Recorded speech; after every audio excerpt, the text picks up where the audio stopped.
How to lock screen while watching YouTube on Android. Hi everybody and welcome back to our channel. In today's video, we are going to provide you with some methods that we can follow up in order to allow video playback to continue while disabling the touch input on YouTube. So let's get started. So we can start by opening up YouTube application, and the YouTube app lock screen is only available for the premium members and some free users, usually in landscape mode.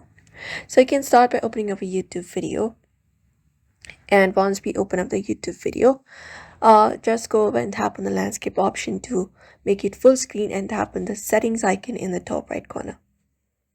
Once it is done, we'll be finding an option of lock screen. We can tap on it, and once we tap on it, it will be changed into landscape. Once we have selected that option, to unlock it, we can tap on the screen once to show the tap to unlock icon and then tap it.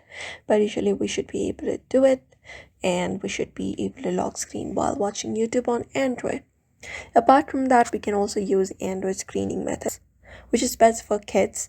So go ahead and open up your phone settings and go ahead and look out for pin windows or such kind of options on your device.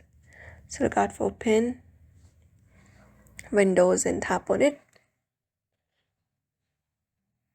It should be under other security settings. So go ahead and open it up, and once we open it up here inside pin windows, what we can do is we can enable this option right here, and once you enable it, you can select the option of YouTube and play a video and just go over and look out for the pin option, and when you do, it should lock the screen while watching YouTube on Android. And that's it for locking the screen and keeping the audio playing with the screen of a YouTube premium subscription is required, but for now you can just go and follow this method. So we hope this video was helpful. Give this video a like and subscribe for more.